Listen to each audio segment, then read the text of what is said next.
Coucou tout le monde, j'espère que vous allez bien. Donc je vous retrouve avant d'aller au travail pour la vidéo du lundi qui sera tout simplement les C'est lundi que lisez-vous en vidéo. Mais pour les distinguer des rendez-vous que je faisais sur le blog, j'ai décidé de le surnommer ainsi. Donc on commence avec les livres lus. J'ai quand même lu pas mal de titres cette semaine, donc je vous les glisse ici. Donc j'ai commencé la semaine avec Creative Thing, le tome 4 de Rachel Bertolo, publié chez Sharon Kenna, que j'ai adoré, dont ma chronique est disponible sur le blog, je vous le laisse en barre d'infos. J'ai ensuite lu Elio, publié chez Plume Solidaire, qui est un petit album jeunesse trop mignon, donc qui est chroniqué sur la page Facebook du blog, donc pareil, je vous laisse le lien en barre d'infos. Ensuite j'ai enchaîné avec Fear to Love de Françoise Gosselin, publié chez Sharon Kenna, qui m'a mis dans tous mes états. Donc pareil, l'article est disponible sur le blog. Et j'ai ensuite lu Journal d'une sorcière, encore une fois un album jeunesse qui est chroniqué sur la page du blog. Vous voyez, je me tiens plus ou moins à jour pour mes avis. Ensuite en cours, j'ai Tom O'Clock, le détective du temps, le premier tome, Le prisonnier de la Bastille de Sir Steve Stevenson, publié chez Ozu Éditions, que j'ai commencé hier soir et donc j'ai pas trop avancé. Mais bon, c'est écrit gros et j'en suis à un peu moins de la moitié, donc il sera fini ce soir.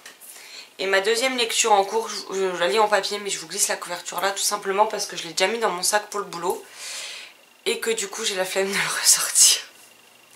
Et ouais, le lundi matin je suis pas très motivée. Et donc il s'agit des Extraordinaires, le tome 1 de Jennifer Bell, publié chez Albin Michel Louise, que je lis en lecture commune avec Rosie. Donc voilà. Donc Rosie, si tu passes par là, sache que je le continue cet après-midi. Et que ce soir je pense que je vais alterner entre ça et les Extraordinaires. À moins que je mette un bon coup dans les Extraordinaires et que je me garde celui-là pour demain, je ne sais pas encore. Et dans mes lectures que j'aimerais bien faire cette semaine, alors est-ce que j'y arriverai? Je ne sais absolument pas. Il y a des livres courts, il y en a qui sont un peu plus longs. On verra bien, mais je vous mets en tout cas ce que j'aimerais lire. Donc on a tout d'abord Une fille facile de Louise O'Neill, publié aux éditions Stéphane de Marsan, qui fait partie du groupe Brajlon Mélodie Castelmore. On a ensuite Louise et Etseni de, je ne sais plus, de Sophie Rigal-Goulart, pardon, publié chez Rajo, qui est une auteure que j'aime beaucoup, une maison d'édition que j'aime beaucoup. Ensuite j'aimerais lire La folie de la pastèque, qui est un album jeunesse d'une 30aine de pages à peu près, donc ça devrait vite être lu.